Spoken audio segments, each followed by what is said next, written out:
C'était le vendredi 29 août. Noura Bansé franchissait pour la première fois les portes de l'imposante Université catholique de Lille. La jeune Ivoirienne, arrivée seule dans le Nord à 15 ans après 2 ans d'exil, a décroché son bac avec mention. Après, vous avez les tests de LV1 et LV2. Donc, vous allez travailler les différentes langues à votre niveau. La voilà inscrite en licence médias, culture et communication. C'est quelque chose dont j'ai toujours voulu et aujourd'hui, on va dire que c'est un rêve qui devient réalité. Depuis toute petite, j'ai voulu faire de longues études et surtout dans une très bonne université. Et la Cato de Lille, il n'y a pas mieux, quoi. Parce que les études, je ne saurais pas l'expliquer, mais pour moi, c'est vital. Noura est aussi la révélation de l'été de Jaya. Bonjour Jaya. Elle incarne une jeune migrante du Sahel venue en Belgique avec sa mère, en attente de papier depuis 2 ans. Je compte sur toi pour te mettre en ordre et rattraper les révisions que tu as manquées avant les examens. Adolescente mutique, dévorée par l'angoisse d'un refus, incapable d'investir une scolarité et de créer des liens. Un jour, ce sera nous. Tu rêves? Évidemment que je rêve. Il faut rêver. Jusqu'à l'arrivée de Mila, jeune exilée bélarusse. Le début d'une amitié puissante et bouleversante. Si jamais on nous met à la rue, tu viendras me voir? Arrête. Viens. Allez, Jaya. 2 ans ont passé depuis le tournage du film. Donc là, c'est vraiment le centre de Bruxelles. Les 2 comédiennes retrouvent le réalisateur Olivier Meyss pour une projection au Palace, une institution à Bruxelles. Je pense qu'il y a une différence entre là et maintenant, une grande différence. Oui. Après, on avait 16 ans.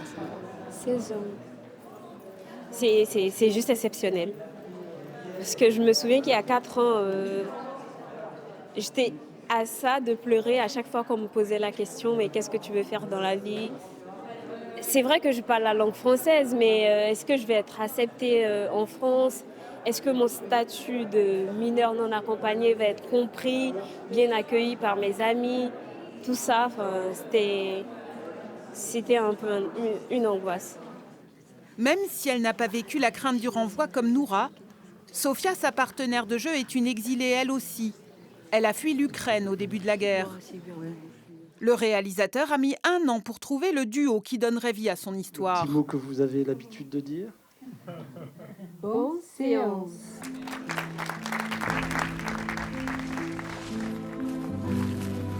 On aura une belle vie. La complicité des 2 adolescentes crève l'écran.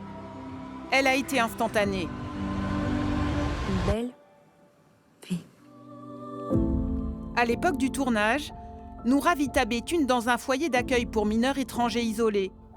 Le casting est venu à elle dans le centre.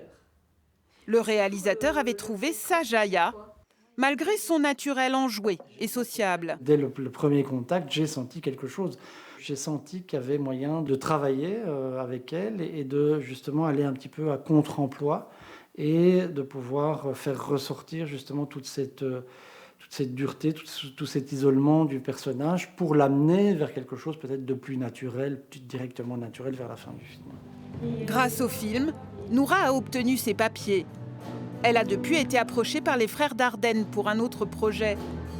Mais la jeune étudiante lilloise pourrait pencher vers d'autres horizons, avec des causes à défendre.